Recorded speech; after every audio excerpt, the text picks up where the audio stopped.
Boa noite a todos. Prazer recebê-los aqui no nosso auditório para mais um evento, Brasil em Transformação. Já é tradicional, todos os finais de ano nós realizamos esse evento justamente para que a gente possa ouvir a opinião dos especialistas, Fernando, Jorge, a quem agradeço antecipadamente a presença, porque a gente tem que entender o Brasil. Nós vamos entender um pouquinho através da experiência desses dois executivos profissionais, pessoas que têm muita qualificação e muita informação.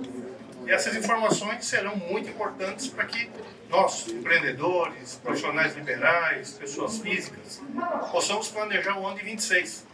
Porque o Brasil não é um país fácil para ninguém. Então, quanto mais informação, mais orientação nós tivermos, menos nós vamos sofrer. Então, sejam bem-vindos e temos um bom evento. Muito obrigado.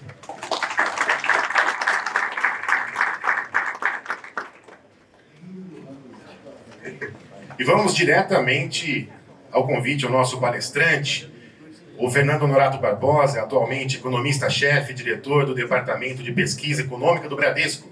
É também coordenador do Grupo Consultivo Macroeconômico da Ambima, membro convidado do G100 e da comunidade de economistas-chefes globais do Fórum Econômico Mundial. Durante seus mais de 20 anos na organização Bradesco, já ocupou diversas posições. Foi superintendente executivo e economista-chefe, além de responsável pelas áreas de crédito e ações do Bradesco Asset Management, de 11 a 16. Economista-chefe adjunto do Departamento de Economia do Banco, de 8 a 11, economista-chefe do BBI 2007-2008 e economista sênior do Bradesco de 2003 a 2007. Ele tem experiência de mais de 25 anos em análise econômica e tem artigos publicados em revistas, jornais e livros no Brasil e também no exterior. Bem como a sua experiência com o Bradesco, ele também trabalhou para o BBVA, Bank Boston, Rosenberg e Associados. Fernando Honorato Barbosa tem mestrado e graduação em Economia pela Universidade de São Paulo, PhD em Gestão pelo IESE e AMP pelo MIT. Pô, tudo em inglês também, Fernando? Seu trabalho acadêmico concentra-se no setor externo brasileiro e políticas macroeconômicas desde o Plano Real. Ele é um participante regular em eventos organizados pelo Banco Central do Brasil, Ministério da Fazenda, Tesouro Nacional, FMI, Fórum Econômico Mundial e, como todo ano a gente faz questão de lembrar com muito orgulho, também do Brasil em Transformação. Senhoras e senhores, vamos receber o nosso querido Fernando Honorato Barbosa, economista-chefe do Bradesco.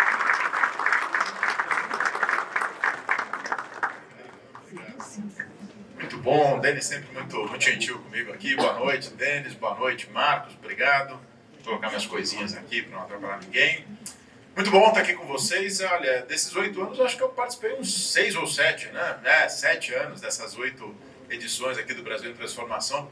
É sempre um prazer. O Bradesco, como todos sabem, né? Enfim, tem uma relação super especial com a cidade. Por que não dizer com a região aqui? E eu faço questão de vir aqui sempre que o Marcos me manda mensagem, quando a gente combina, para poder ter esse momento de troca de experiências aqui entre nós, vou dizer assim, do Bradesco, vocês que estão aqui, muitos são nossos clientes, muitos são nossos parceiros. Então, obrigado, boa noite por vocês terem vindo aqui, 7h50 da noite, todo mundo começando a ouvir falar sobre economia, salão cheio, né? Isso é sinal de interesse bastante importante. Obrigado.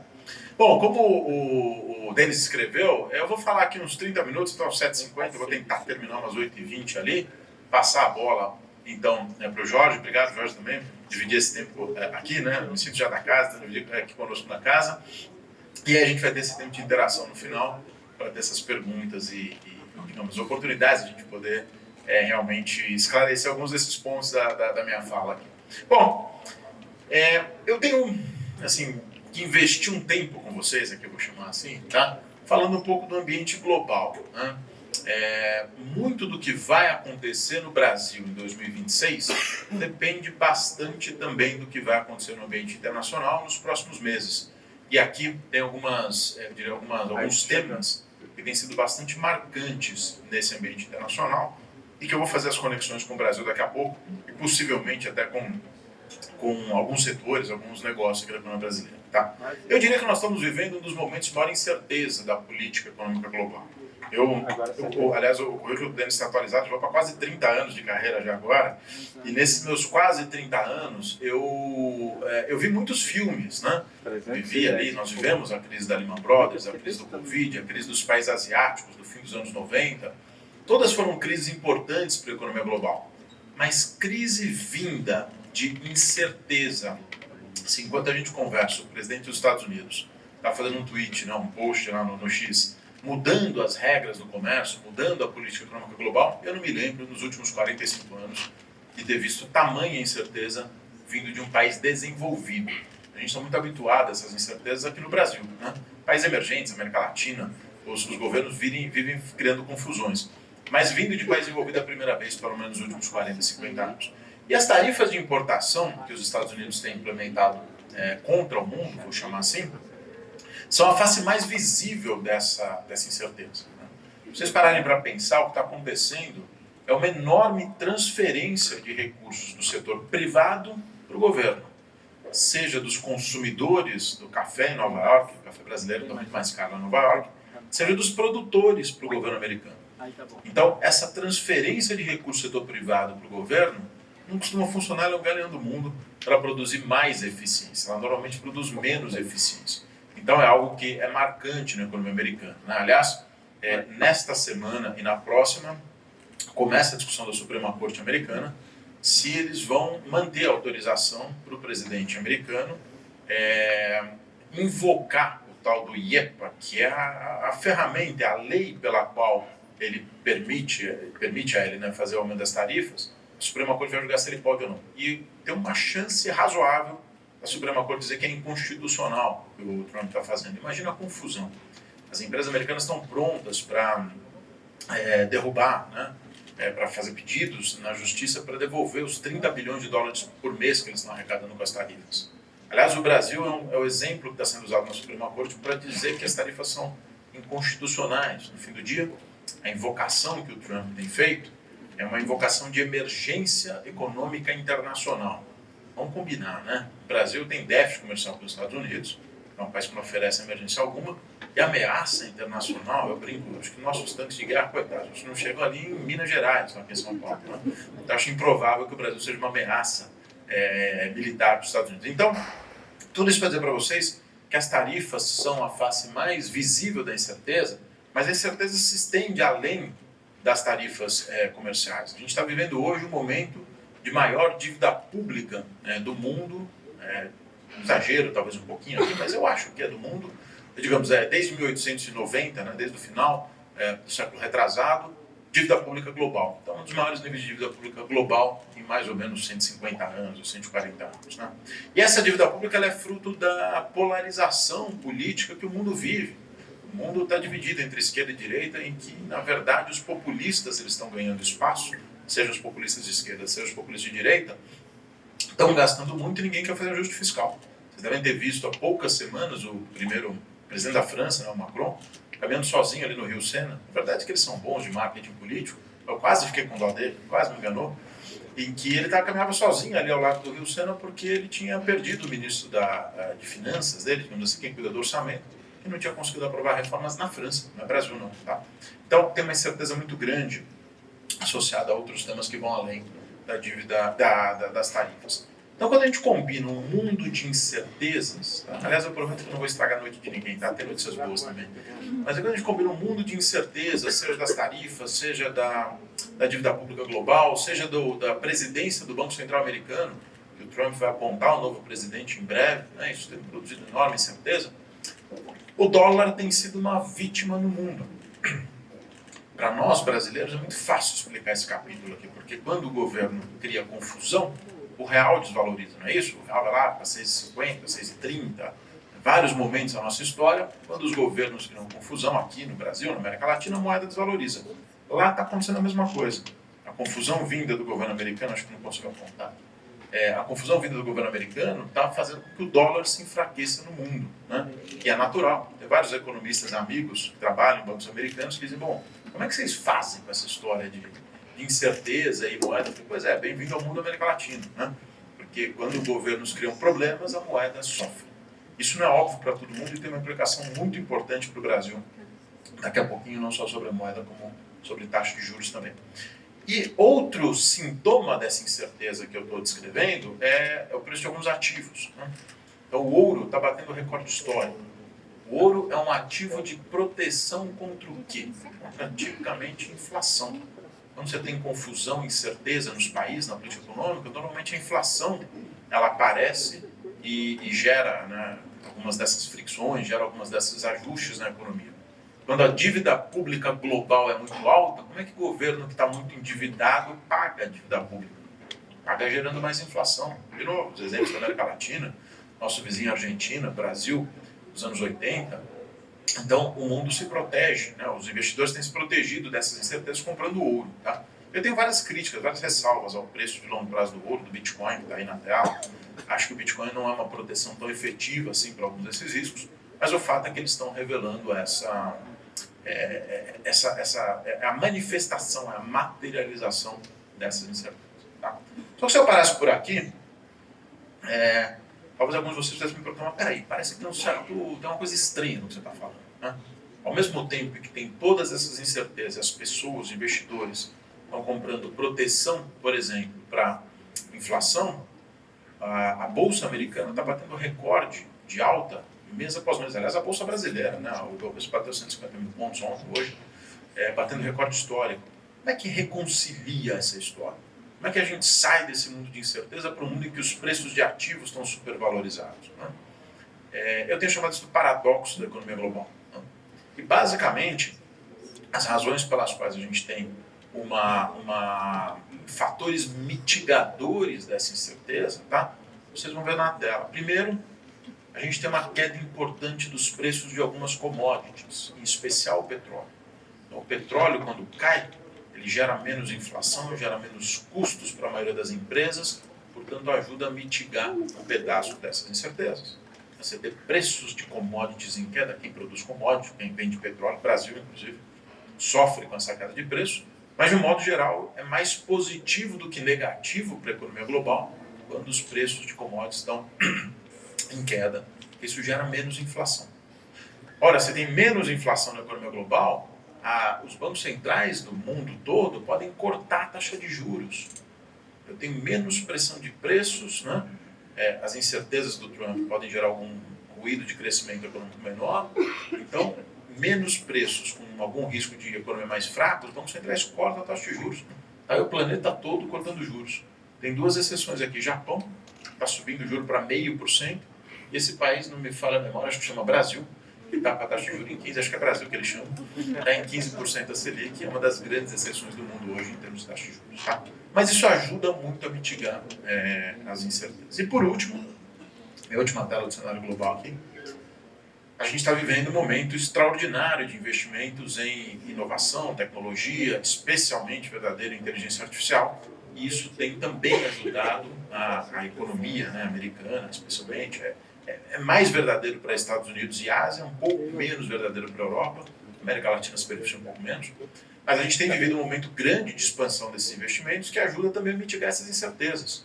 Ora, está lá uma turma discutindo o comércio, a Suprema Corte americana vai decidir, eu estou aqui investindo pesadamente em data centers, em IA, para poder transformar o meu negócio.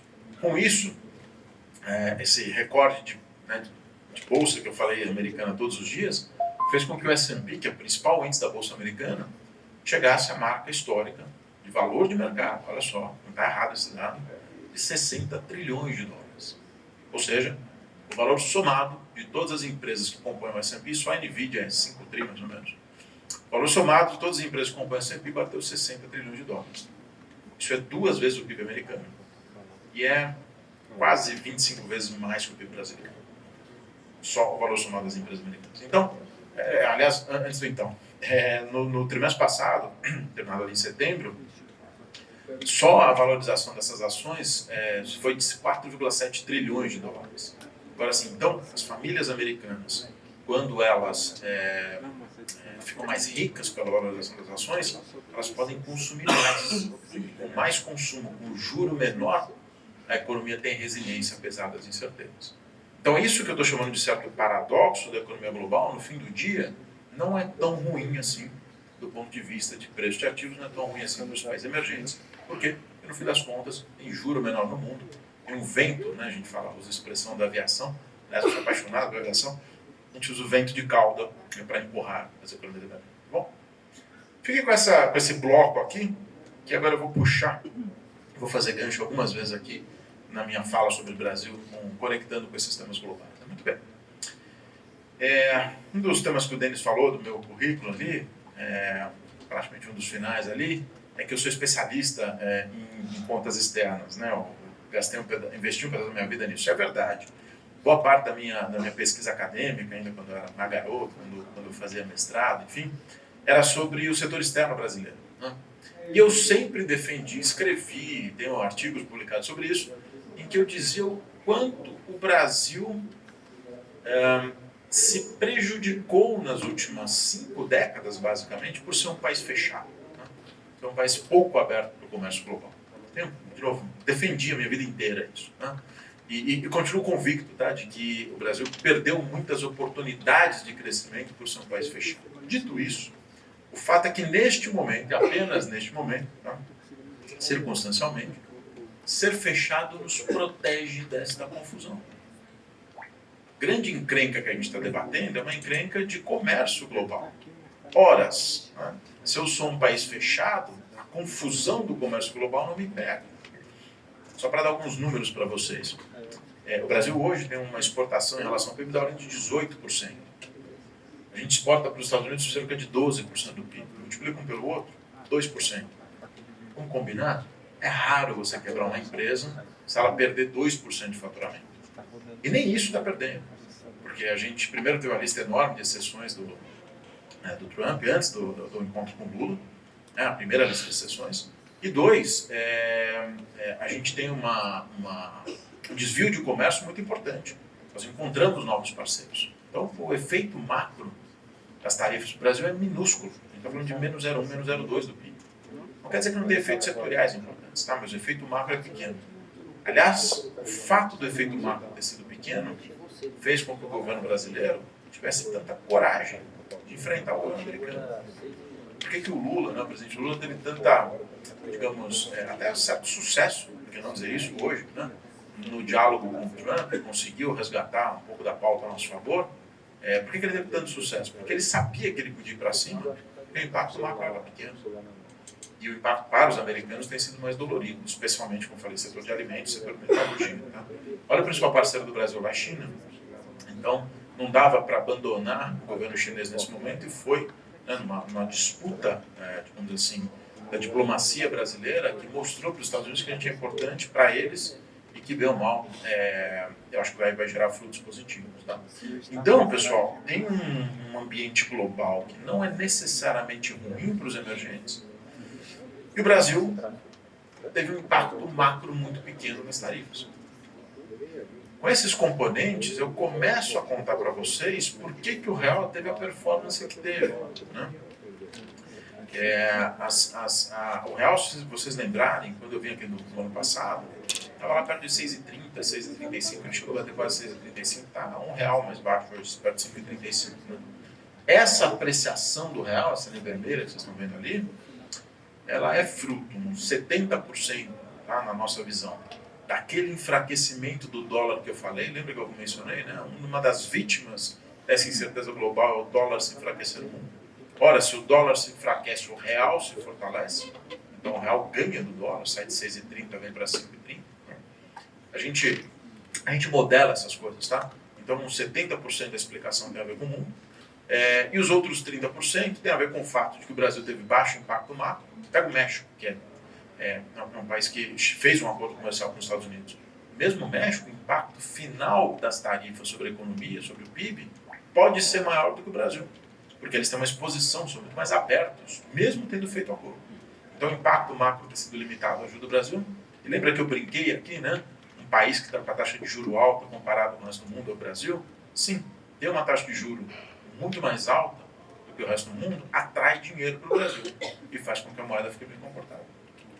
Então, a gente tem dito que a gente espera que o real fique mais ou menos comportado até a metade do ano que vem, até o final do ano que vem, quem sabe, né? Nesse patamar aí de 5,25, um pouco para cá, um pouco para lá, essa é a nossa expectativa. A gente está vendo uma moeda relativamente comportada, muito mais por conta do enfraquecimento do dólar no mundo do que por razões locais. O Brasil, por razões locais, até teria uma outra, aí é meio ambíguo, mas podia ter razão para ter mais volatilidade na moeda. Mas, do ponto de vista global, o dólar fraco, combinado com esses dois elementos, juro ainda alto e um baixo impacto macro, tem feito o real se manter relativamente apreciado. Está aí se aproximando dessas outras linhas, que são os nossos pares, né, emergentes, ou do próprio dólar no mundo. Bom, em paralelo a isso tudo, deixa eu controlar meu tempo aqui, senão eu não deixo o Jorge falar depois. Vou deixar a economista falando sozinho, falar 4 horas. Viu? Vou tentar, estou um pouquinho mais acelerado que o habitual, mas para poder cumprir os 30 minutos. Em paralelo a isso, tá? A economia brasileira vivia um momento, em alguns casos ainda vive, tá? Mas vivia um momento até metade do ano, aliás, a última conversa com o Marco foi justamente sobre isso, vivia um momento muito bom. Tá? Isso tem mudado, como eu falei, de junho, julho para cá tem mudado, mas até então a economia brasileira vivia um momento muito bom. E esse momento muito bom da economia brasileira, ele vinha de duas frentes. A primeira é do agro. Né? O agro brasileiro, basicamente, mais um ano bateu um recorde extraordinário de produção. A gente, ali em 2025 era a primeira prega, né? Saiu de quase 1,3 tri de reais de renda gerada pelo agro para 1,5 tri, então foram 215 bilhões de reais adicionados pelo agro nesse ano. Ano que vem vai adicionar mais. Então a gente tem aqui um caso em que essa renda do agro ela se espalha pela economia, né? Se espalha por vários setores da economia, por várias regiões da economia, vou até mostrar um gráfico, e isso acaba ajudando o PIB a crescer. Então essa é uma fonte importante de resiliência da economia, que vejam, é claro que a rentabilidade do setor agro está comprometida por várias razões, depois eu posso explorar, se vocês quiserem, na nossa pergunta e resposta aqui. Mas a produção de grãos ter sido muito forte ajuda o PIB a crescer. Né? E essa produção, parte importante dela está voltada ao mundo, aos chineses que queriam comprar soja do Brasil e não dos Estados Unidos. Vamos ver como é que fica agora depois do entendimento do Xi Jinping com o Trump. E aí essa produção de grãos ela ajuda a economia, ela é mais ou menos independente do resto do ciclo. Né? Se o juro está subindo, o produtor agro pode até sofrer, mas a produção agrícola não sofre tanto assim. Esse é o primeiro elemento de resiliência. O segundo elemento de resiliência tem a ver com o mercado de trabalho. A gente está vivendo o menor taxa de desemprego praticamente da nossa história. Aqui é o desemprego desde 2012, que é essa série nova do IBGE. Quando eu peço para o meu time lá e reconstruir a série desde 95, 96, quando a gente tem dados bons, também é o menor desemprego. Tá? E esse desemprego baixo, ele tem 4 razões principais. Tem 4 razões e uma que não é. Eu vou falar porque muita gente me pergunta. Primeiro, o governo deu muitos estímulos desde a pandemia. O Brasil foi o segundo país que mais gastou dinheiro desde a pandemia. O primeiro foi os Estados Unidos. O Brasil gastou 10% do PIB na pandemia. Isso espalhou para a economia. Já no governo Lula, além da pandemia, teve a PEC da transição. Então teve muito estímulo do governo, ajudou o consumo fez com que o desemprego caísse. Segundo componente, reforma trabalhista. Não sei quantos vocês têm, percepção semelhante ao que eu vou dizer agora, mas ficou muito mais fácil contratar e demitir para o setor privado. O risco jurídico diminuiu. Ainda tem vários problemas na justiça, é verdade, mas o número de processos caiu 60%, então ficou mais fácil. Isso deu segurança e aumentou a mão de obra informal no Brasil. Terceiro, a reforma da Previdência. A reforma da Previdência, ela ajudou a fazer com que as pessoas precisassem ficar mais tempo no mercado de trabalho. Afinal de contas, ela estendeu o período para que todo mundo se aposente. Isso deu solidez ao mercado de trabalho. E por último, tem o quarto fator, tem uma economia, que a gente chama de economia de plataformas, ou gig economy, né, como seja, que hoje em dia faz com que quando alguém perde o emprego, ele vai dirigir um Uber, vai comprar uma moto para entregar iFood, para fazer o Rappi, ou abrir uma loja virtual no Mercado Livre, que aliás é da nossa região aqui, né? Então, mudou o mundo. O mundo hoje é raro alguém ficar desempregado que tem algum acesso a essas outras formas de emprego. Então, o desemprego é muito baixo. que não é um desemprego baixo? Porque tem muito beneficiado do Bolsa Família. Veja, a pergunta que o IBGE faz sempre, né? Uma pergunta se a pessoa está procurando emprego ou não. Se ela está recebendo Bolsa Família e diz que está procurando emprego, ela está desempregada e conta na estatística. Se ela está, ou tanto faz, recebendo ou não benefício, se ela disser que não está procurando emprego, qualquer razão que seja, ela está fora da estatística. Então não tem nenhuma conexão automática do programa social com o desemprego baixo. Esse desemprego é sim fruto de uma economia que estava vindo bem até então. Né? A gente pega a venda de carros, eu falava com o Marcos, a venda de motos, está batendo recorde histórico. As fábricas de motos só não entregam mais porque não tem capacidade produtiva. Não tem capacidade. Venda de imóveis lá no Bradesco, a gente está aí mesmo no Santander e tal, estão batendo recorde de financiamento. Então, tem várias estatísticas que mostram que esse dado está relativamente confortável. Tá? Se olhar para a formalização do emprego, né, como eu disse, é uma formalização bastante importante. Um pedaço, mais ou menos, um quarto desse crescimento da formalização é MEI, então uma formalização um pouco diferente, mas 3/4 é CLT, o que dá resiliência ao mercado de consumo. Quando a pessoa perde o emprego, ela tem lá uma garantia, tem lá um benefício qualquer, que acaba ajudando ela a manter o consumo dela. Então, olha como isso vai dando resiliência para o consumo.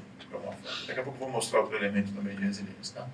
Agora, é verdade que a gente está aqui na Associação Comercial de Osasco, mas algumas empresas têm presença nacional. É verdade que esse desemprego que eu destaco, que é o menor da história, e é o menor da história em todos os estados que estão aqui na lista, né, ele tem uma desigualdade regional importante. Então, enquanto Santa Catarina o desemprego é 2%, né, em Pernambuco ele é 10%. Em Pernambuco também está no menor valor da história de Pernambuco, mas ainda assim é 10%. Então, saber onde você está regionalmente importa muito. O fato é que aqui, olha o agro que eu estava dizendo aqui, ó, olha o agro brasileiro. Então, Rondônia, que é pecuária, basicamente, agropecuária, né? Mato Grosso do Sul, Paraná, Rio Grande do Sul, Goiás. Rio Grande do Sul ainda está um pouco afetado pelas enchentes, mas o agro todo está ali. Né? Então, tem um desemprego muito mais baixo nessas regiões do que no resto do Brasil. Então, saber onde você está e para quem você está vendendo importa. Tá? E aí, para fechar esse bloco, quando eu combino a renda do trabalho, essa aqui gerada por desemprego baixo ou pelo motorista do Uber, tá? Com as transferências do governo, aí, Bolsa Família, abono, seguro-desemprego, que é essa barrinha cinza, com as transferências da Previdência, tá? O INSS é uma fonte importante de renda no Brasil, é importante vocês terem isso em mente, porque no fim das contas, muitos negócios podem estar ligados, né, à renda do INSS, a crédito consignado, assim por diante. Quando eu combino essas três rendas, a gente está falando que a renda disponível para o consumo nesse ano vai crescer 4,3%, acima da inflação, é um crescimento real, e no ano que vem deve crescer alguma coisa como 3,6% acima da inflação. Essa é a parte meio cheia do copo, né? A parte em que as coisas, até como eu disse, como eu falei para o Marcos, até mais ou menos metade do ano, esse é o dado do ano, é verdade, mas até metade do ano essa é uma descrição bastante boa da economia.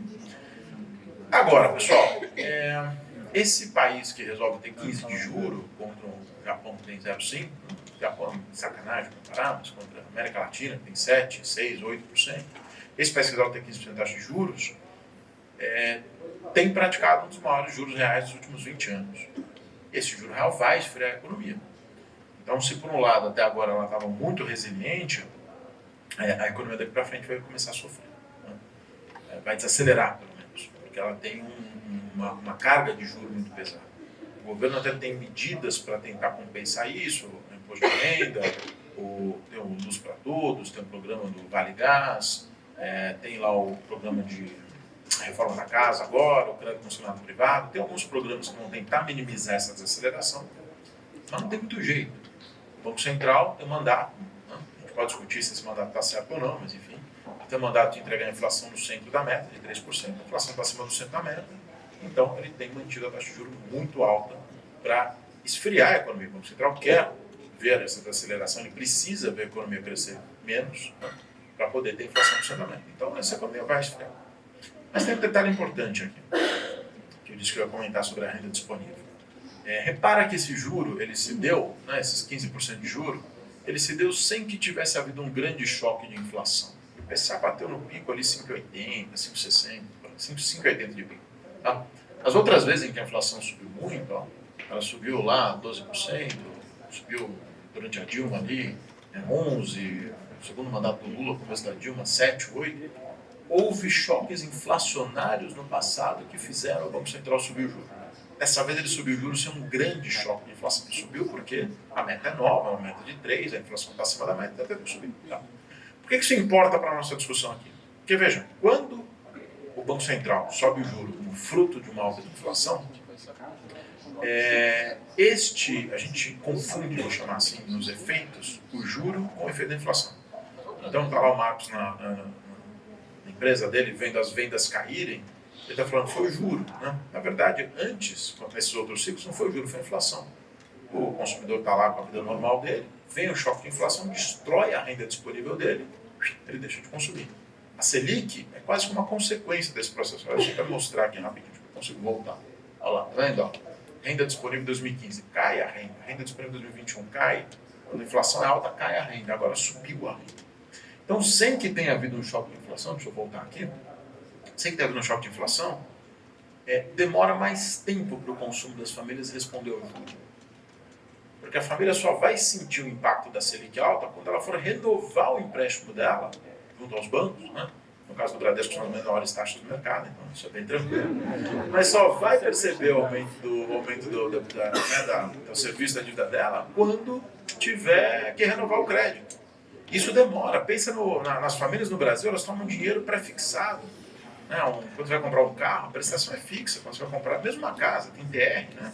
Então vamos combinar, a prestação sobe pouco com a TR ou o crédito pessoal. Então só quando o crédito renova. Portanto, esse consumo que a gente vê super resiliente até agora, ao longo de 2026 a gente vai ver o serviço da dívida das famílias, que é quanto elas pagam de juro, né, em prestação como proporção da renda delas, vai ver esse serviço da dívida crescendo. Então essa é uma fonte que vai tirar um pouco de consumo ao longo de 2026, né? Falei, essa é uma notícia aqui da história, que em parte para alguns segmentos da população vai ter essa compensação vindo da geração de renda ou dos programas como os para todos e o voucher grátis, tá?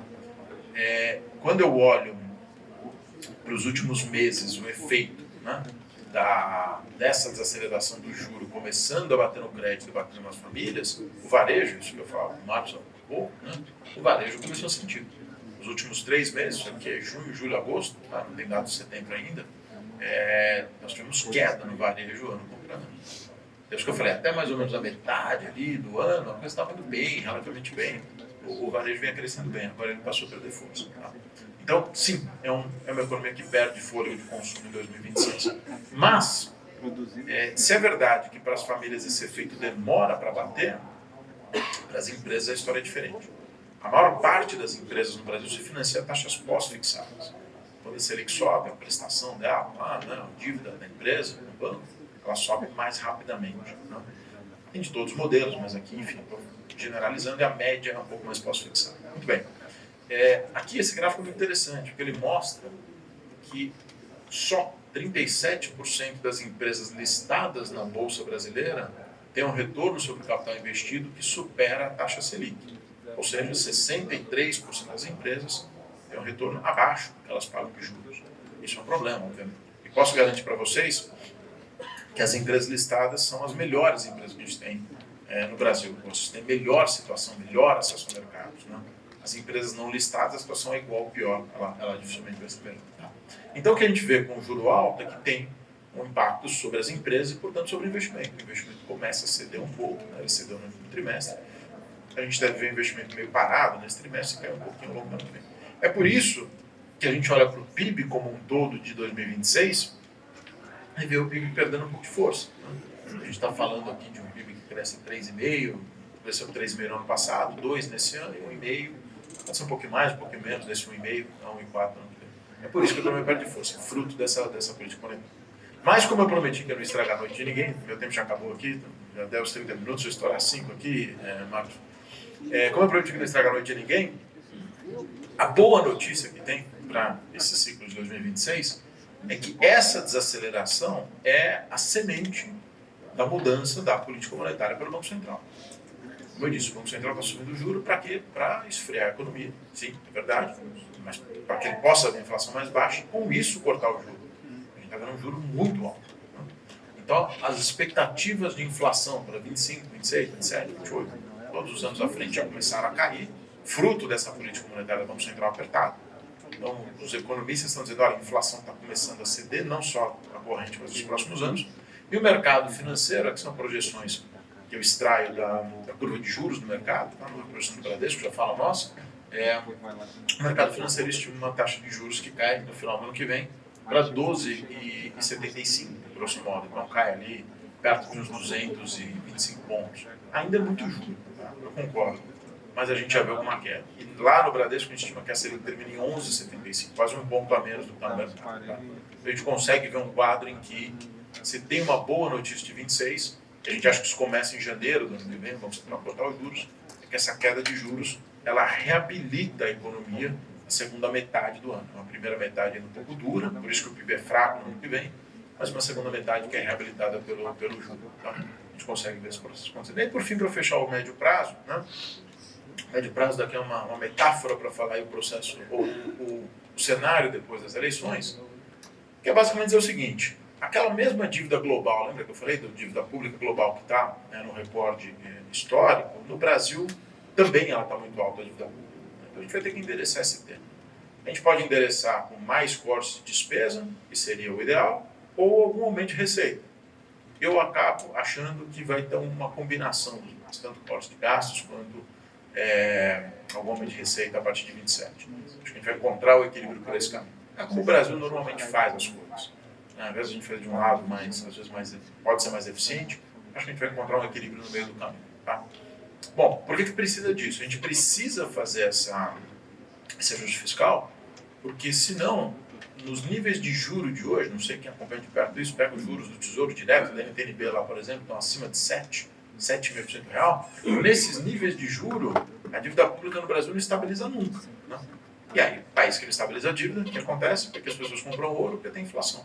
Isso também é verdade para o Brasil. Portanto, o Brasil precisa criar em 2027 um choque positivo de expectativas, trazer, né, um ajuste fiscal, que pode ser um ponto e meio do PIB, que eu vejo mais ou menos estima, para que a curva de juro caia, para que o juro real de longo prazo caia para 4%, 5%, e aí com essa combinação a dívida pública estabiliza e a gente pode ter um processo mais tranquilo. Qual que é a boa notícia, de fato, para terminar aqui? Tá? A boa notícia é, se a gente fizer a lição de casa, isso se paga muito. Aqui, eu adoro essa tabela, tá? Para mim isso é um bicho esquisito, negócio de números, essas coisas. Minha mulher é advogada, gosta do cachorro, tal, é diferente. Eu adoro, acho essa tabela super informativa. Aqui tem 45 anos de história do Brasil. O que essa tabela mostra? Nos últimos 45 anos, o Brasil cresceu 2%, 2,2%, enquanto o mundo cresceu 3,3%, a gente ficou para trás 1,2% ao ano. Lembra que eu falei lá no começo, minha tese, minha pesquisa enfim, acadêmica, quanto o Brasil ficou para trás por ser um país fechado. Essa é uma das razões. Tá? Agora, olha a diferença monumental de performance que tem no Brasil entre anos em que a gente cria crises e anos em que a gente evita crises. O Brasil é campeão. Vê ali o precipício, opa, deixa eu dar uma puladinha, só para testar. Né? A gente não cai lá no fundo, a gente tem umas barreirinhas ali que impedem a gente de cair no fundo. A gente é campeão. Então, mais ou menos um quarto do tempo a gente está fazendo bobagem. Tá? Os outros 3/4 do tempo que o Brasil não está fazendo bobagem, o país cresce em linha com o mundo. Sabe quanto dá capitalizado esse 1,2 ao ano em 45 anos que a gente deixou de crescer? 70%. O Bradesco seria 70% maior. A empresa de vocês seria 70% maior. A associação comercial seria, já tem 60 e poucos anos, né, Marcos? Seria 70% maior, então, tá vendo? É uma tragédia o nosso crescimento não ser pelo menos o que cresce o mundo. Bom, qual que é a boa notícia que dá para extrair daqui? O Brasil fez inúmeras reformas, vou deixar enquanto vocês veem a última tela aqui. O Brasil fez inúmeras reformas nas últimas décadas, tá? Previdência tributária, trabalhista, BNDES, o primeiro Banco Central, marco do saneamento, lei de garantias, uma porção de reformas. Falta fazer uma, que é o ajuste das contas públicas. Se fizer, tá? A chance da gente ir para aquele cenário em que nós crescemos parecido com o mundo é muito grande. E o Brasil pode ter 4, 8 anos de uma performance muito boa. Eu estou seguro que vai gerar inúmeras oportunidades. Deixa eu parar aqui, senão não paro de falar. Valeu, pessoal. Obrigado.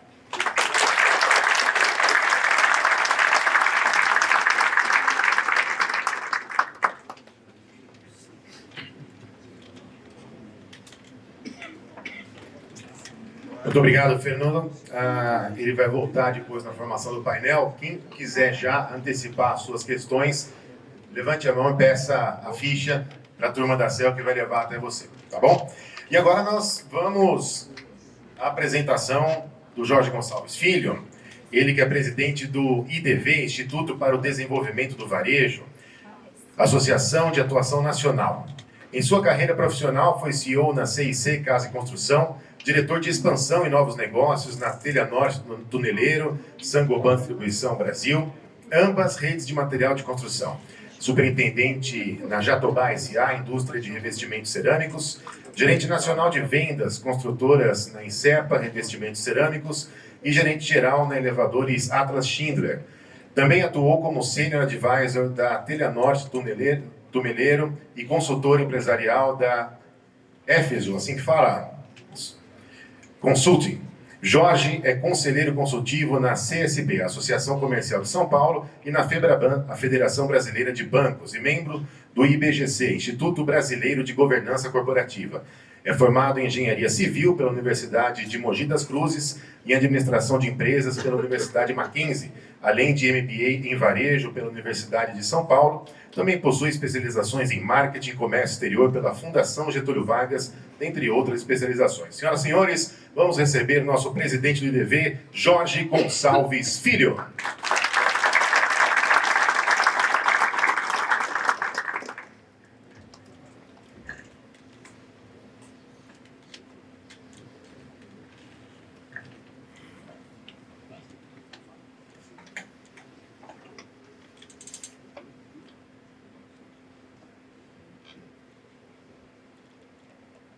Bom, boa noite a todos. É um prazer estar aqui, muito grande, atendendo o pedido do meu amigo Marcos. Nos conhecemos há muito tempo, né, Marcos? Não vamos nem falar há quanto tempo.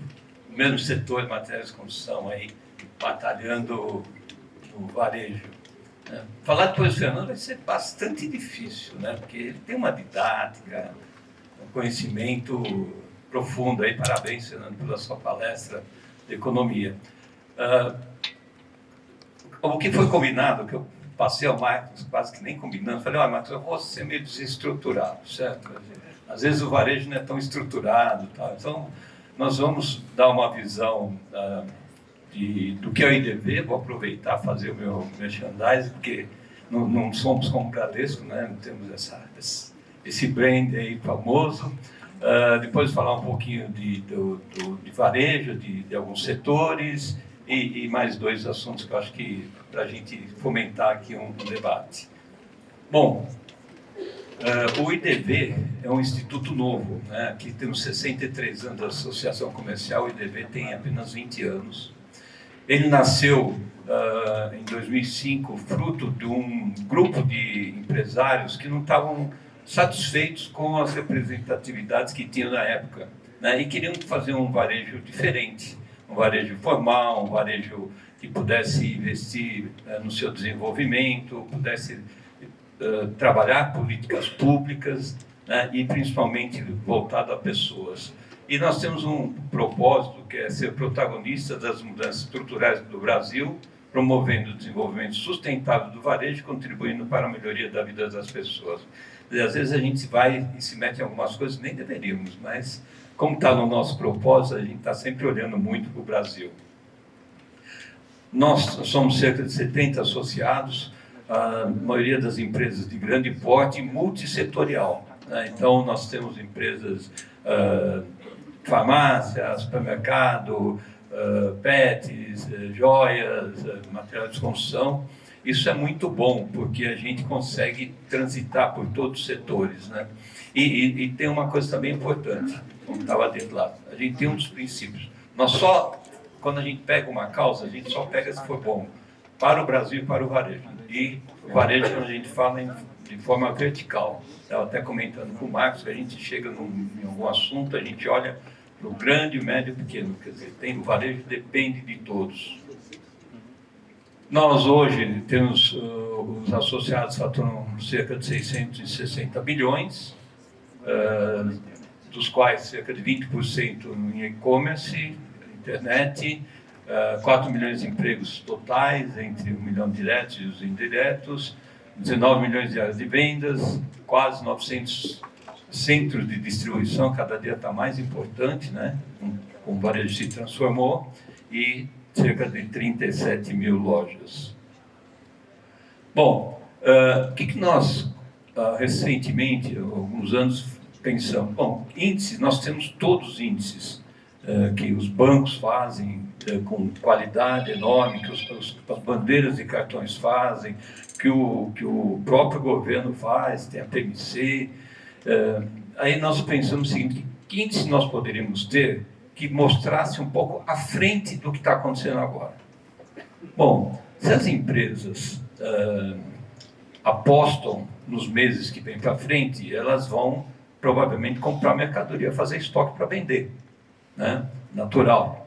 Então, nós pensamos, vamos fazer uma pergunta para os nossos associados: quanto você espera vender nos próximos meses? Isso deve refletir também o movimento do mercado. Então, nós criamos índice antecedente de venda, né?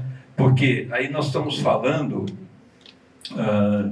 e nós fazemos vários cruzamentos, nós estamos falando o seguinte: olha, os nossos associados esperam para outubro, novembro, dezembro isto. Pode acertar, pode não acertar, mas a gente passou a ser uma referência para muita gente de indicação se o mercado está melhorando, se o mercado está piorando. Então, esse IAV que a gente tem lá desde setembro de 2022, a gente compara sempre com a PMC, para ter o mesmo peso, né, dos setores. E a gente vê, ao longo desse tempo, ele é nominal, com essa correlação com a PMC, a gente vê que o nosso mundo não está muito fácil, né? Porque, de forma geral, a gente não tem ganho da inflação, né? De forma geral, a gente tem perdido da inflação, e principalmente nesse último ano, a gente está ali, 3,9%, 4,5%, 3,7%, quer dizer, a gente tem tido um ano difícil, aliás, nesses últimos meses um pouquinho mais, o Fernando até destacou isso. Como o varejista é sempre otimista, a gente sempre acha que vai ser um pouco melhor para frente, né, Marco? Dificilmente a gente admite que vai ter uma queda forte. Nós, na nossa última previsão, estamos fechando agora outubro, ainda não temos os números reais, era 6,5% em outubro, 6,2% em novembro e 3,9% em dezembro. Então, parece que vai realmente se confirmar um outubro melhor que setembro, que setembro foi bastante difícil. E se nós jogarmos a inflação, como eu falei, nós vemos que o nosso histórico de varejo, de crescimento do varejo, que é a nossa amostra, tá? O número do Fernando tinha alguns picos, é o varejo nacional, aqui é o varejo dos nossos associados. Pega praticamente todos os setores, mas são de empresas maiores, né? Você vê que a gente, tirando a inflação, nós não vemos nos últimos anos um bom desempenho, né, na forma geral. Mas, isso daqui é só mostrando que foi setembro, nós prevemos 10%, foi 5,3%, até nós vamos revisar a forma da previsão. Outubro 9%, mas deve ficar em torno de 6%, novembro 8% e 4,9%. A diferença desse número do primeiro é que aqui é soma dos nossos associados, não fizemos uma correlação com o PMC. E como é que nós estamos vendo o comportamento do ano? Como é que foi? E aqui já entrando nos agrupamentos dos nossos associados, né? Tem alguns setores de varejo que é impressionante. A gente estava até comentando, é batido. Eles não erram na previsão e não caem abaixo de 2 dígitos. Por exemplo, artigos farmacêuticos, médicos ortopédicos. Você vê, 13,2% primeiro trimestre, 10%, 12%, 12,8%. É um setor muito resiliente, né? E só cresce no Brasil, né? É impressionante como esse setor dos nossos associados tem crescido acima de 2 dígitos. Móveis eletrodomésticos, esse ano teve uma reação, ele vinha bastante mal ano passado, teve uma reação esse ano, a gente está vendo aí, está em torno de 9%. Atacado de produtos alimentares, bebida, aqui senti um pouco. Eles estavam com desempenho melhor ano passado, e setembro em especial foi um mês muito difícil, né? Uma das grandes empresas, a gente chegou nas nossas reuniões, a gente faz uma reunião cada 15 dias, uma plenária com todos os associados, e a gente revisa os números. Teve um que chegou a falar, olha, quando chegou a segunda quinzena de setembro, o dinheiro sumiu. Isso foi uma coisa impressionante.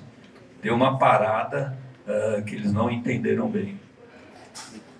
Depois, tecidos, vestuários, calçados, deu uma reagida, e aqui depois já vem uma reação um pouco do ano passado, que foi muito ruim até antes da taxa das blusinhas, né, que está voltando aí à baila.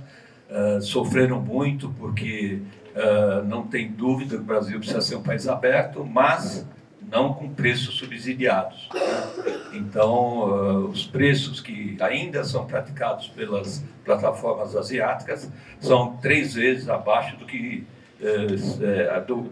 seria o preço normal, e o dobro abaixo do que seria o custo. A gente estava brincando no setor de materiais de construção, você vai comprar uma torneira hoje, o peso da torneira, se você pegar em mineral, né, e que você exporta para lá o ferro, cromado, fundido e tal, e volta para cá, se você pegar o peso da torneira em reais que está aqui, é mais barato do que o peso do minério bruto. Então, alguma coisa está errada, né, nessa equação.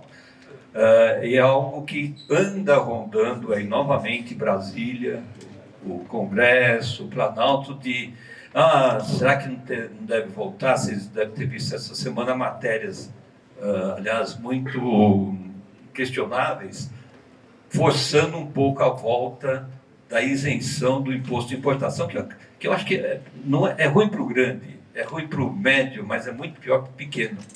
Na época que a gente foi lá trabalhar para que tivesse imposto, muitas associações pequenas falavam assim, olha, eu parei de vender porque eu não consigo fazer o preço que está entrando aqui no Brasil. Então é um ponto a ficar atento para a gente trabalhar se isso realmente for voltar. Aí, material de construção, no nosso setor, né, vem sofrendo já uns 2 anos e meio por aí. Realmente, esse último trimestre é um pouco de otimismo. Agora, com os 40 bilhões do novo programa do governo, quem sabe dar uma respirada e a gente volta a girar aí o nosso mercado, que vem realmente há muito tempo sofrendo. Outros usos de artigo pessoal, doméstico, aí, entre a ótica e tal, vem sempre bem, não temos visto crises. Hipermercados, no começo foi o atacado, roubou um pouco o seu cliente, ele voltou a se equilibrar, e agora os dois não estão com uma performance muito boa. O pessoal esses 7 aqui estão acreditando meio de final de ano, mas vem de uma performance difícil aqui no setor de alimentação. E um questionamento que a gente tem feito, se boa parte do dinheiro que devia estar rodando no setor de alimentação já não é o dinheiro que está indo para as bets, né? Nas bets a gente tem em torno de 250 a 300 bi que saíram de girar no mercado e estão girando nas bets. Ninguém tem o número certo, nós já questionamos o Banco Central, já questionamos o Ministério da Fazenda, mas a gente não consegue chegar no número que a gente pode falar, bom, 300 bi, 250 bi, seja qual for o número, é muito dinheiro. E numa reunião com o pessoal de bets, ele falou assim, a nossa preocupação não é com esses 300 bi aqui, existe mais 250, 300 bi informais nas bets. Então a gente está também num momento muito difícil, né, em termos do dinheiro que deveria estar na mão do consumo. Aí, então a gente tem visto aí que esse ano devemos ter um crescimento em torno de 4%, 5%. Né? Aqui eu vou passar rapidamente por setor, como eu comentei já, tem setores, né, que a nossa previsão, atacado está com uma previsão nos últimos meses mais baixa, material de construção, otimismo aí com pacote, mas eu acho que é muito cedo ainda. Artigos domésticos, o pessoal vem sempre bem, né, eu já comentei aqui. Móveis deu uma recuperada, artigos farmacêuticos, perfume, sempre acima de 2 dígitos. Né? E ali o hiper que está sofrendo nesses últimos meses. Não, aqui a gente deu uma pincelada para pensar o seguinte: está difícil, parece que o outubro deu uma melhorada, parece que o final de ano vai ser um pouco melhor, mas que o Natal não supera muito no ano que vem. Mas o Fernando até falou aqui, e é muito importante o destaque que ele deu, e gera uma expectativa, que é todo o dinheiro que a gente espera que vá para o varejo. Vamos tirar a questão da BET, que não vai se resolver a curto prazo, né? Vamos imaginar que não vem aí zero no imposto de importação para prejudicar diversos setores do nosso varejo, principalmente pequeno. Se isso não ocorrer, a cesta de bondades que o governo federal está injetando no mercado, o nosso levantamento, é algo entre 230 e 250 bi para o ano que vem. Até um dos motivos que talvez alguns candidatos à presidência tenham receio, porque como é que você vai fazer frente a um volume né, a Bolsa Energia, a Bolsa Gás, a isenção de imposto de renda, que vai dar mais ou menos R$300 por pessoa que vai ter disponível mês para gastar. Então, toda essa cesta de bondade, os 40 bi da matéria de construção, deve injetar em torno de 230 a 250 bi, né? Mais algumas coisas devem ser aprovadas no Congresso, no ano que vem. Isso deve animar o mercado, né? Então, a gente acha que, e ano eleitoral, o Brasil é típico de injetar e animar o mercado em ano eleitoral, então pode ser que nós tenhamos nos primeiros semestres com uma melhoria aí na demanda, né? Tudo indica que isso pode ocorrer, em termos de movimentação. Obviamente, os economistas vão falar assim: bom, mas isso nós precisamos fazer, como o Fernando falou, precisamos fazer um choque depois em 2027 e tal.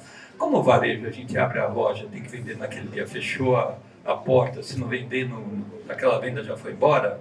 Acho que a gente tem uma missão de aproveitar, se realmente tiver essa injeção de dinheiro, né, de aproveitar ao máximo o ano que vem, né, aproveitar essa injeção de dinheiro pelo menos até outubro, porque normalmente depois das eleições vem as correções de rota, né, e se você gasta que não tem, pode ser que a correção de rota seja muito necessária em 2027.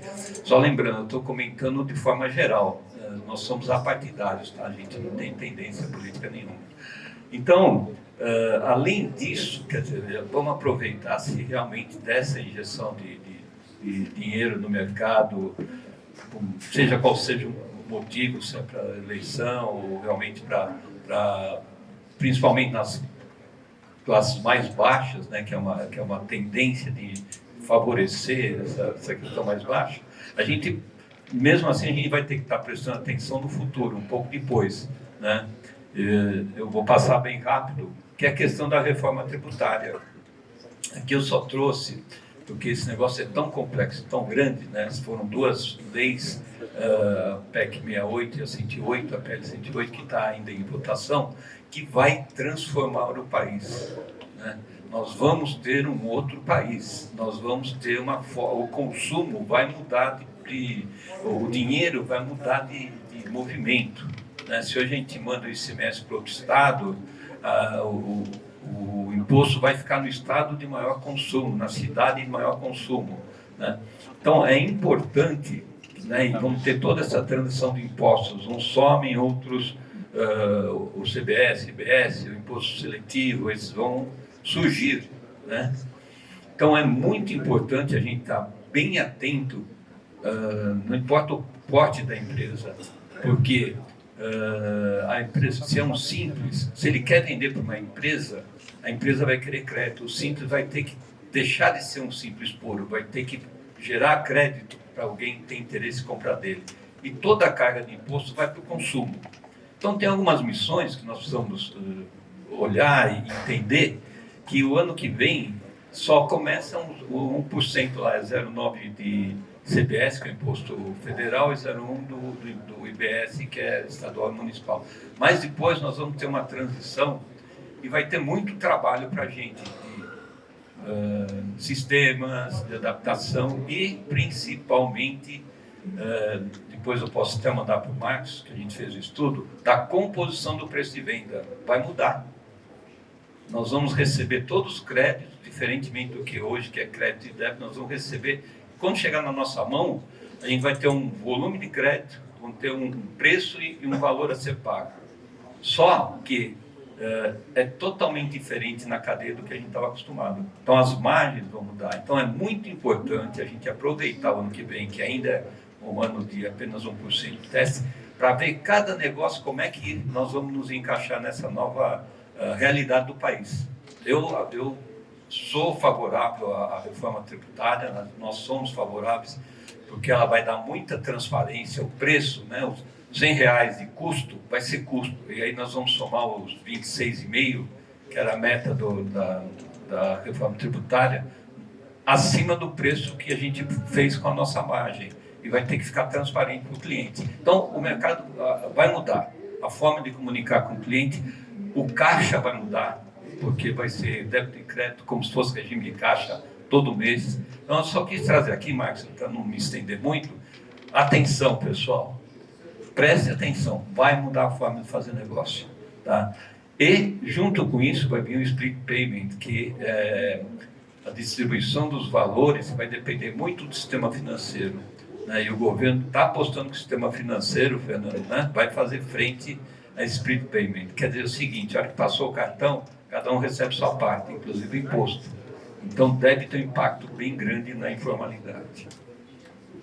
O que para também não passar muito tempo, o que a gente faz, né? Eu falei, cada 15 dias nós estamos discutindo. Primeiro, o mais importante é discutir as tendências, o mercado, chamar um economista, ver como é que pode ser o ano seguinte, para planejar como muito bem feito aqui, né, nesse evento.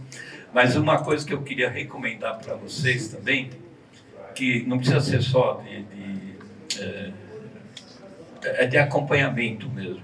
O Brasil tem um Brasil que a gente tem que ficar olhando, que é um Brasil que a gente não dá muita importância, não segue muito, e depois a gente acaba vendo as consequências e temos que nos adaptar a elas, né?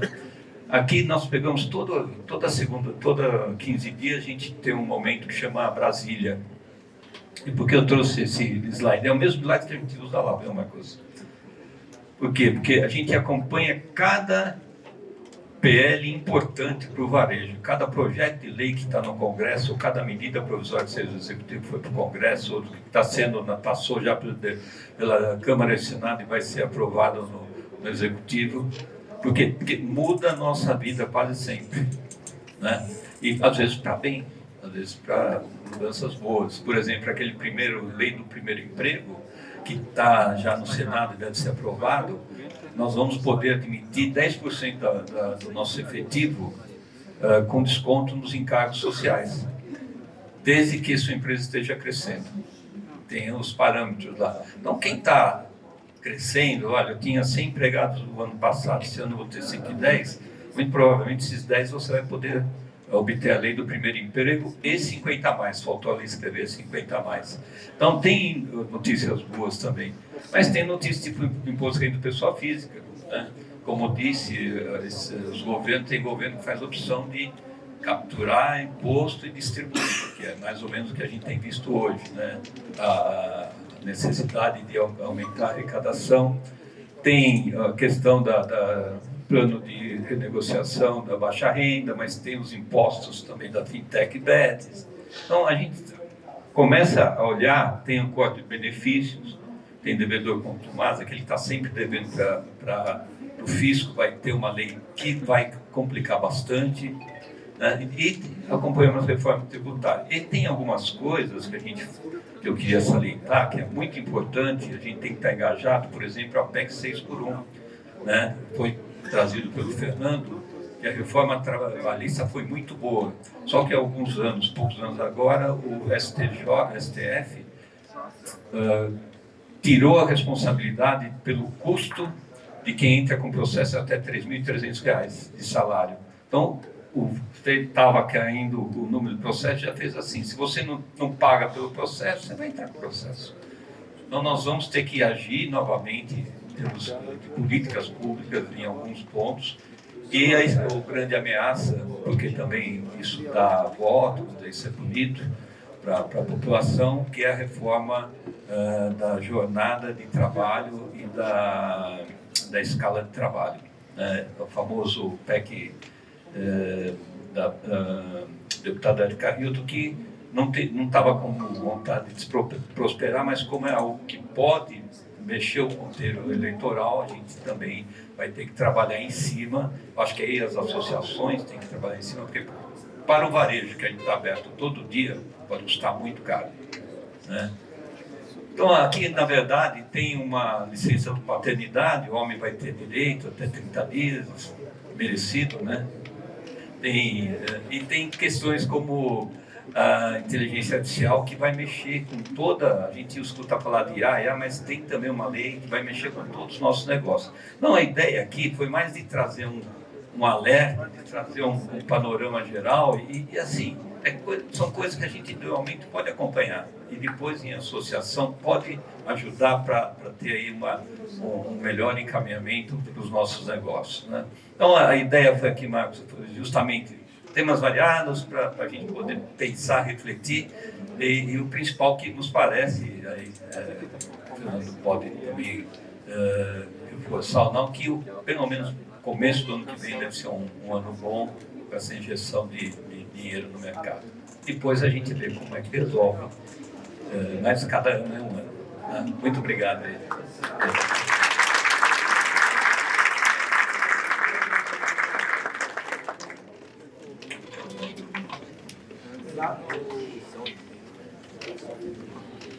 Puxa, aqui, ó.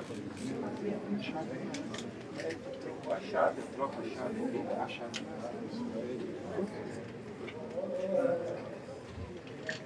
Que tamanho? O mesmo link tá com outra chave. São dois. Agora sim, a gente vai preparar aqui as nossas cadeiras para formar o painel. Jorge já fica aqui conosco. Jorge, muito obrigado pela apresentação, excelente. Por favor, Marcos e Fernando, vocês podem voltar ao palco para a gente iniciar o nosso painel. A gente foi brindado aí com duas palestras excelentes, então o nosso painel vai ser um pouquinho mais curto, mas a gente não pode perder a oportunidade de vê-los interagir aqui conosco.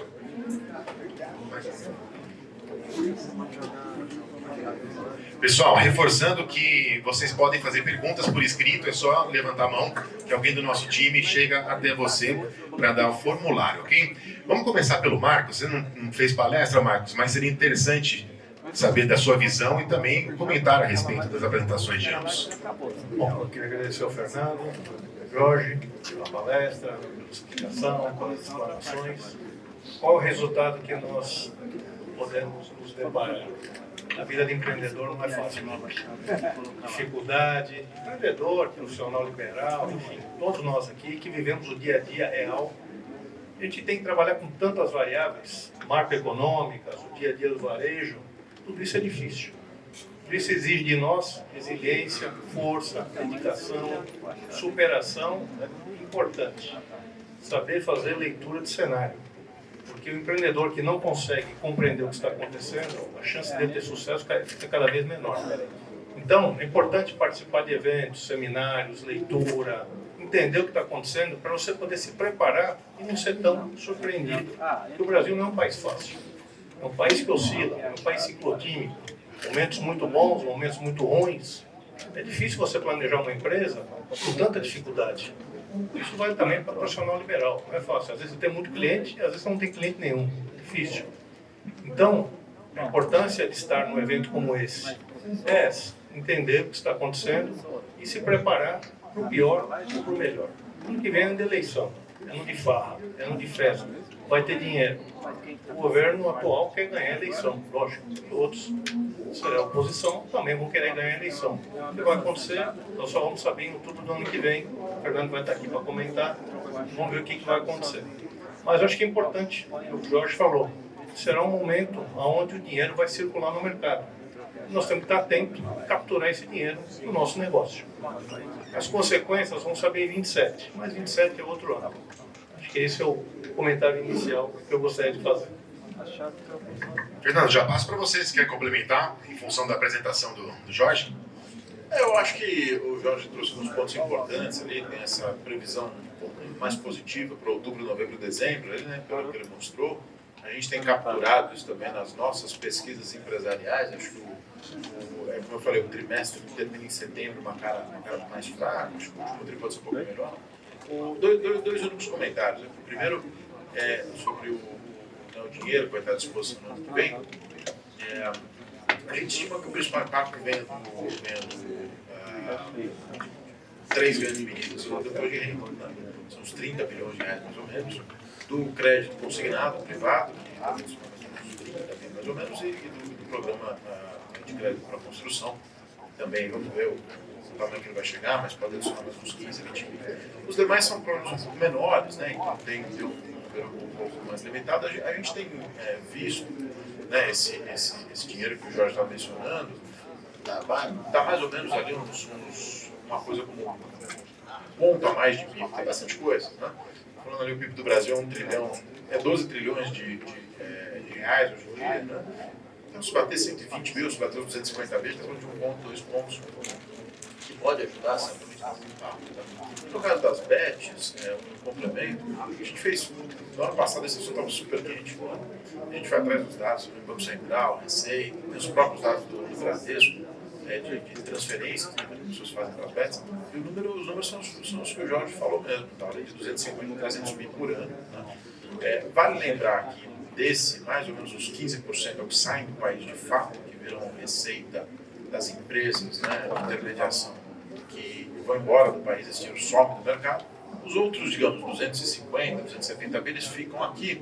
E aí a pergunta que a gente não sabe responder, Jorge, é quanto que ele fica transitando no mundo das bets e não volta, enquanto que ele é só mudança de mãos, sabe o que eu costumo dizer? No caso das bets, é uma aposta de uma parte contra a outra, né? Eu, como bom corintiano que sou, né? Então, se eu quiser apostar no Corinthians, né?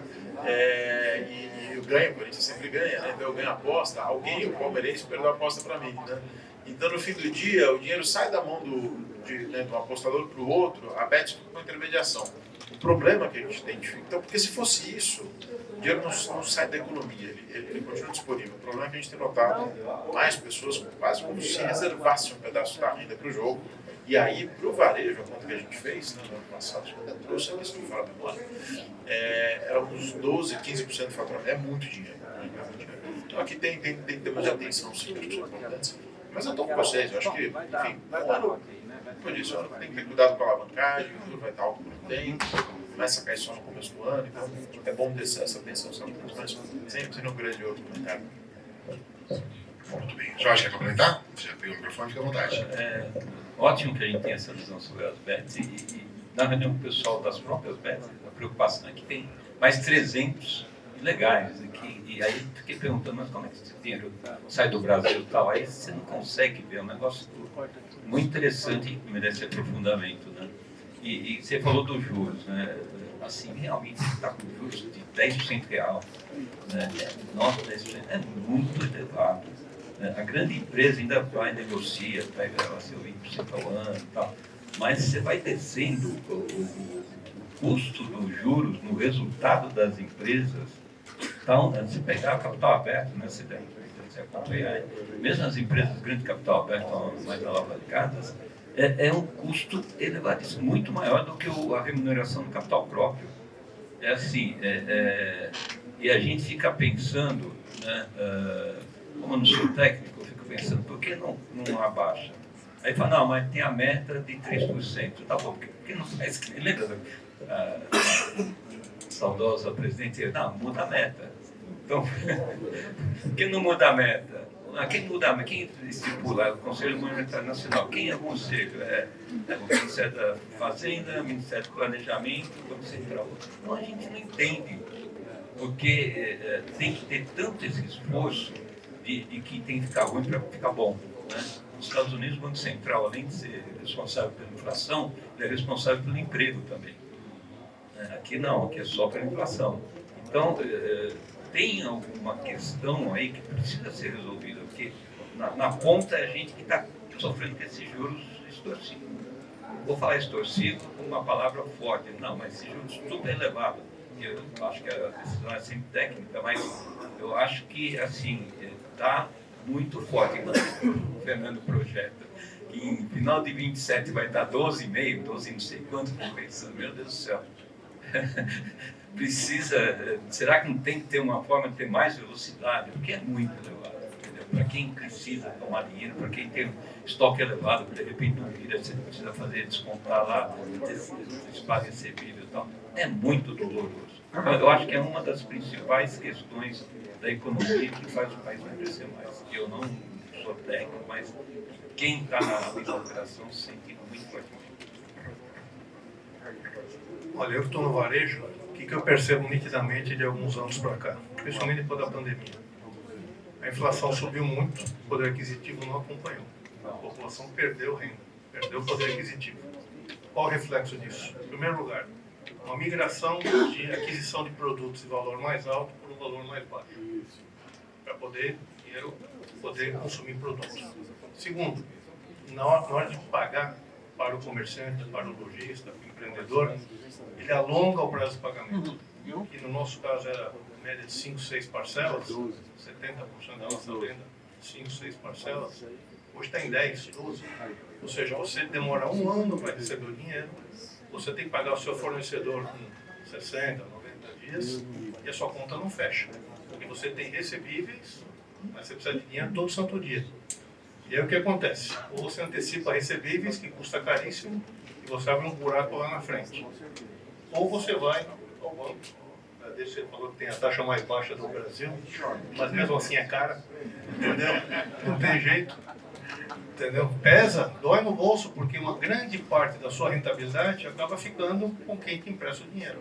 Mas a função do banco é emprestar dinheiro. E essa conta não fecha para o comerciante. Fica cada vez mais difícil você poder gerar superávit no seu dia a dia, por conta dessa equação perversa de fluxo de caixa alongado, prazo de pagamento para o fornecedor curto, e você tem necessidade, às vezes, de tomar dinheiro emprestado ou antecipar recebíveis, que também é um cenário muito único. E essa é a grande ginástica de todo comerciante aqui, ou de industrial. Não é fácil, porque nós estamos vivendo momentos onde a economia ela anda, você tem venda, mas o resultado da venda não é satisfatório. E os seus custos aumentam todos os anos. E o seu faturamento, às vezes, não reflete. É uma equação difícil de fechar. Mas nós temos que encontrar saída, porque nós somos brasileiros, somos empreendedores, somos corajosos, ousados e resilientes. Não tem jeito. A outra alternativa é desistir. Isso não vai acontecer, né? Vamos persistir. Muito bem, Fernando, o ministro Haddad falou que tem alergia a juros altos. E amanhã tem reunião do Copom e ele disse que são por causa dos bancos que o garimpo não abaixa os juros. É isso? Primeiro deixa eu me solidarizar, tanto com o Jorge quanto com o Marcos aqui. É um juro muito alto mesmo, absolutamente de acordo, não tem outra expressão. Não, veja, se fosse mim estava resolvido. 10% de juro real, pessoal. Assim, eu não falei hoje aqui, mas eu digo isso. O Brasil não é viável com 10% de juro real, ponto final. Não é só o setor público. A gente fala da dívida pública, como eu mencionei, que com 7,5%, que é o juro das NTNBs, já não vai estabilizar. Mas o setor privado não é viável com 10% de juro real. Lá, as 37% das empresas apenas têm retorno sobre capital acima do juro. Então, enfim, é um tema. O segundo tema que eu queria me solidarizar com o Jorge é o tema da meta de inflação. Veja, a meta em si, ela pode não ser um problema. Vários países do mundo têm inflação de 3%. E conseguem. O México tem meta de inflação de 3%, o Chile tem meta de inflação de 3%, a Colômbia, países, digamos, de certa forma, melhores, até piores de organização econômica que o Brasil. Tá? O que não dá é meta de inflação de 3% com governos, eu vou colocar no plural, certo que o Brasil vem nessa atuada desde 1988, com governos que gastam demais. Essa combinação é mortal. Se a gente tiver juro, o gasto público crescendo, com a meta de inflação apertada, vai terminar no colo do Banco Central, que aí vai botar o juro em 15%. Bom, eu me sinto no lugar de fala, porque eu escrevi sobre isso ano passado, ano retrasado. Eu falei, isso não vai terminar bem, pessoal. Cuidado com o que vocês querem, porque querer essa meta de inflação com esse nível de gasto público que a gente tem, não vai terminar bem. Bom, dito e feito. Tá? Agora, sobre o Copom amanhã, acho que amanhã não tem novidade. Amanhã o Copom vai manter o juro, enfim, ele está nesse ponto de que eu tenho que cumprir a meta. Eu até acho, Jorge, também tenho muitos amigos, o próprio presidente Gabriel, quem que eu conheço, grande amigo meu, virou diretor lá no meu par de mesa ali no Bradesco, o Newton.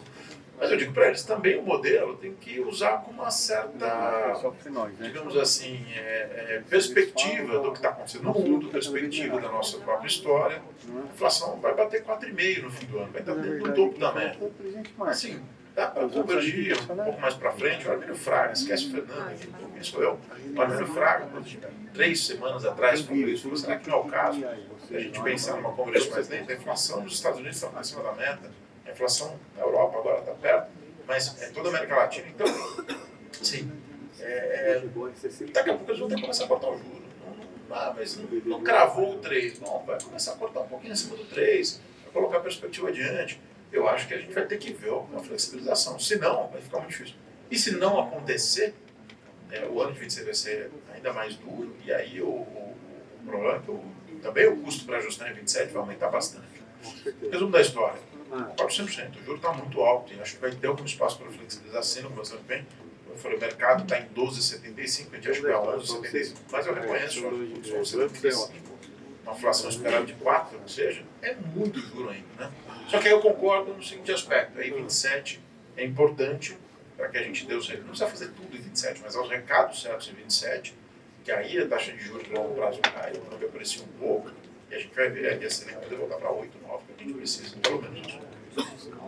Muito bom, tem uma pergunta aqui, enviada pelo Antônio Roxo, nosso professor Roxo, ao Fernando Norato. Sem dúvida, a perspectiva, a performance do agro é extraordinária, mas há um custo de subsídio também enorme. Se o mesmo fosse feito para a indústria, o resultado também não poderia ser extraordinário? Boa, bom ponto. O Jorge trouxe um tema que eu costumava trazer nas minhas apresentações, mas eu não falei, que é o tema da reforma tributária. Né? A reforma tributária ela foi pensada para a indústria brasileira, né? Porque o Jorge também falou rapidamente, ela vai mudar a lógica de produção. Você vai sair de produzir na origem para o destino, e quem te dá o benefício fiscal, os estados não vão mais poder dar, para onde tem um consumo. Então, ao invés de uma empresa, uma indústria, sair de São Paulo, produzir um carro, sei lá, Pernambuco ou no Rio Grande do Sul, não importa, tá certo? Voltar a exportar para o Porto de Santos, ela vai produzir de fato onde está o mercado consumidor, onde estão os insumos. Então, a indústria vai ter uma vantagem competitiva muito grande. A originação de crédito, como o Jorge estava dizendo, de crédito financeiro, caramba, isso vai transformar a maneira como a gente pensa os impostos sobre o consumo no Brasil. Vai ser muito interessante para o varejo também. E por último, né, você ter a redução da litigância, a gente espera que vai ter uma queda importante da litigância também, daqui uns 10 anos, não vai ser logo na largada, vai ajudar muito. Acho que a indústria vai ter uma ajuda sim. Agora, o agro, é verdade, ele tem taxas subsidiadas, né, pro agro, enfim, programa de agricultura familiar, mas a verdade é que o Brasil é bom em agro, é competitivo em agro. Então, eu não acho que é só um tema de subsídio, não. Teve muito investimento na Embrapa, por exemplo, né, que aí originou pesquisa. Mas pensa o agro que transporta a soja de Mato Grosso até o porto, né, perde lá 30% da soja, 20% da soja no caminho. Bota num navio, a blusinha que o Jorge deu exemplo, é a nossa soja para a China. A gente pega essa soja, produz no meio do Brasil, no centro-oeste brasileiro, transporta, sei lá, 1.500 km de caminhão, vai para o porto, navio, chega mais barato na China do que chega a soja americana ou soja chinesa, eles produzem muito pouco. Né? Então, o Brasil é bom de agro, não tem jeito, assim, a gente tem condições naturais, uma série de coisas, é muito além do subsídio. Agora, é óbvio, a indústria precisa de ajuda, precisa. E as ajudas principais que eu vejo para a indústria são a reforma tributária e o juro. O juro tem que ser lá baixo. Com isso você resolve boa parte do problema da indústria. Bem, Marcos, em relação às questões econômicas, aí o juro realmente é o que mais aperta o varejo? O varejo tem variáveis. O primeiro índice que faz o varejo se movimentar chama-se confiança do consumidor. Se o consumidor está confiante, ele adquire produtos e compra dívida também. Se ele não está confiante, ele não faz isso. Fica com medo, fica com receio, consome menos, porque fica com medo de contrair dívida, perder emprego e as coisas se complicarem no dia a dia dele, economia doméstica. Só que inconscientemente, se ele deixar de consumir, o que está ruim começa a ficar pior ainda. Por quê? O consumo diminui e as coisas vão piorando. Então, o índice número 1 de consumo chama-se confiança. O juro, para o consumidor, fica difícil porque encarece as parcelas que ele tem que pagar, porque ele contrai dívida. Para o empreendedor é difícil porque o custo do dinheiro alto inviabiliza o seu dia a dia, corrói uma parte do seu resultado líquido, ele encarece muito a tomada de dinheiro do banco, e às vezes você precisa de dinheiro, não tem jeito. Nem todo mundo consegue ter capital próprio para manter seu negócio funcionando. Muitas vezes tem que recorrer ao banco, e a função do banco é essa mesmo, prestar dinheiro. Infelizmente, por questões conjunturais, Banco Central e tal, até brinquei com você que a culpa não é sua, o juro está 15%. A culpa é conjuntural. Isso é consequência disso. Problemas estruturais que o Brasil enfrenta há muitos e muitos anos. E, aparentemente, a curto prazo também não vai ter solução. Então, você pega o juro real, fala em 15%, o juro real é 10%, 5% é inflação, 10% é juro. Pô, pesa muito caro na vida do dia a dia do empreendedor, do empresário. Não é fácil, porque isso asfixia o dia a dia das empresas. Mas temos que conviver com isso. Não tem jeito, porque a curto prazo, você mesmo colocou, as coisas não vão mudar. Então nós temos que fazer uma ginástica interna dentro de cada empresa, individual de cada um de nós aqui, para conviver com esse juro alto por um bom tempo ainda. Então, é difícil, mas é possível que nós já, infelizmente, estamos acostumados a trabalhar com juro, custo dinheiro alto. Acho que a única época que eu me recordo que o juro era baixo foi na época da pandemia, que chegou aí a 2%, não é isso? Então não tinha dinheiro à vontade para você poder captar no mercado, pagando 2%, mas durou pouco tempo.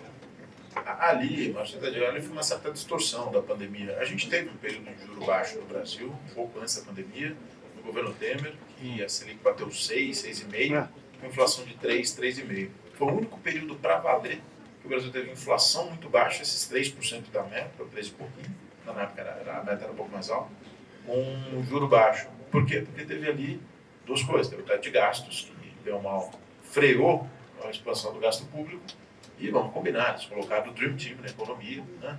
Tinha Meirelles, tinha o próprio Ilan no Banco Central, a Ana Vescov, minha amiga, economista de Santander, no Tesouro, estava lá o Mansur, Mansueto, economista do BTG, botaram o Dream Team lá, e aí a expectativa melhorou, né? Então, dá para fazer, não é difícil.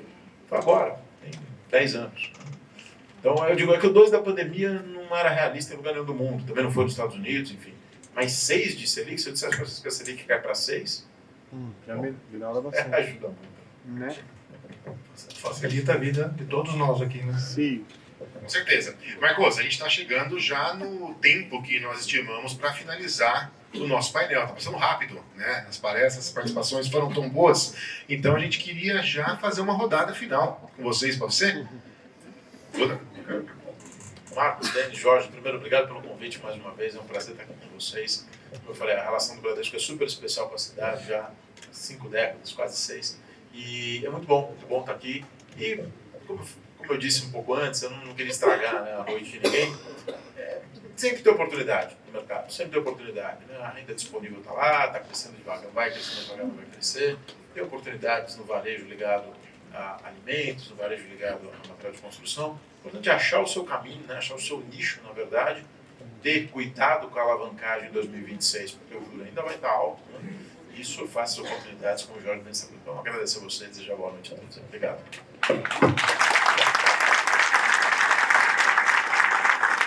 Obrigado, Fernando, Jorge. Bom, Marcos, eu quero agradecer imensamente ao convite, a poder estar aí com o Fernando aqui na Associação Comercial. Sempre um prazer, né? A gente está falando com os pares aí, os varejistas, a gente sabe quanto a gente batalha dia a dia aí para conseguir manter o negócio, né? Porque os juros altos não é culpa do Fernando, já foi bem claro. Mas eu acredito na transformação. Nós temos anos pela frente aí O ano que vem é um ano de eleição, vai ter muita coisa que é artificial, mas faz parte do ano. E depois nós vamos ter uma grande transformação na forma de fazer negócio, nas expectativas. Não existirão mais incentivos, só a Zona Franca de Manaus. A pergunta do Agro aí, vai ser tudo acertado lá no imposto seletivo. Então vai ser um país diferente. Esperamos que se consiga implantar a reforma tributária, porque eu acho que pode ser bom para o varejo. Pode ser uma grande oportunidade para todos os tamanhos de varejo crescer em importância, estar valorizado onde tem um consumo. Isso, um brasileiro, me deixa bastante alegre. E eu fui numa missa, que não é sempre que eu vou, mas o padre terminou assim: olha, todos precisamos ter fé, coragem e perseverança. Ele está falando do varejo. Todo dia, todo dia.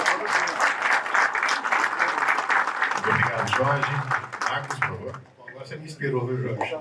Todo dia. Fé, coragem e perseverança é tudo que nós precisamos de verdade. Fé, coragem e Porque perseverança. O Brasil é um país que, ao mesmo tempo que ele oferece oportunidades, também tira as oportunidades. Então, é importante, eu sempre falo para vocês, falo para mim mesmo, estar atento a tudo que está acontecendo para que não sejamos surpreendidos e podemos nos defender daquilo que não depende de nós. Aquilo que depende de nós, até que você tem controle e você consegue ter atitude. Mas aquilo que não depende de nós, principalmente aquilo que vem dos governos, federal, estadual, não importa. Nós pagamos as consequências, as boas e as más. Mas é importante entender, para você não ser pego de calça. O Brasil é um país, como eu já falei para vocês, estranho, interessante, mas tem dois Brasis. Tem o Brasil das pessoas que estão aqui, que trabalham, que lutam, que prosperam, que enfrentam dificuldade, que vencem dificuldade, que encaram os problemas de frente. E tem o Brasil que está parado, que está dormindo, tartaruga. Eu me refiro mais aos governos que não evoluíram ao longo do tempo. Pouca evolução. Essa é a minha ótica pessoal. É verdade. Entendeu? Os empreendedores cresceram, se dinamizaram, sempre encontraram saídas para os problemas. Os governos criam problemas. Poucos governos facilitam a nossa vida. A maior parte dificulta a nossa vida. Mas, infelizmente, estamos aí, temos que enfrentar esse problema. E falando da reforma tributária, nós, a partir da semana que vem, vamos iniciar um ciclo de eventos aqui em Osasco, que vai contar com a Associação Comercial, a Prefeitura Municipal, o Secretário de Finanças, outras entidades que vão participar de um Fórum Municipal de Desenvolvimento que vai discutir o futuro de Osasco, principalmente dos municípios, já prevendo as consequências daqui a 8 anos do reflexo da reforma tributária. E vai mudar completamente a dinâmica de arrecadação de impostos. Osasco teve um crescimento fabuloso, atraindo empresas com benefício fiscal. Isso vai mudar. Grandes empresas se instalaram aqui e trouxeram muita renda, benefícios, emprego, um monte de coisa, através do benefício, sim. Isso vai acabar. Então nós temos que prever e pensar 8 anos para frente. Então isso vai se iniciar a partir da semana que vem. Então, vou finalizar agradecendo a presença de todos vocês, encerrar esse evento, agradecendo mais uma vez ao Jorge, ao Fernando, pela participação, pela contribuição, pelo compartilhamento de informações que vocês têm. E desejar um bom final de ano para todos. E vamos lá, vamos encarar as coisas como elas são. Obrigado. Muito bem, Muito obrigado, presidente. Mas antes de vocês subirem, a gente quer fazer um singelo agradecimento aqui. Eu queria pedir que o Marcos se levantasse e viesse me ajudar aqui, para a gente entregar de forma muito carinhosa uma lembrança por estarem aqui essa noite, agradecendo muito pela participação. Inicialmente aqui ao Fernando Honorato Barbosa, nosso grande amigo, que sempre traz um conteúdo incrível e abrilhando o nosso prazer e transformação. Nossa gratidão a Fernando Honorato Barbosa, economista-chefe do Bradesco, por sua destacada contribuição, conteúdo sempre excelente e presença inspiradora nas 8 edições deste evento. Marcos Achabanhã, presidente, a CEL, 4 de novembro de 2025. Muito obrigado e parabéns, sobretudo, Fernando. E agora, a próxima homenagem, agradecimento a Jorge Gonçalves Filho, presidente do IDV, Instituto para o Desenvolvimento do Varejo, por abrilhantar nosso evento com sua participação. Marcos Atchabayan, novembro de 2025. Eu vou pedir para o Roberto Negesian, nosso primeiro vice-presidente, que vem aqui ao palco. Por gentileza, Roberto, porque nós temos mais um agradecimento especial a fazer. Eu gostaria que você me ajudasse. Foi a tempo que fica gravado.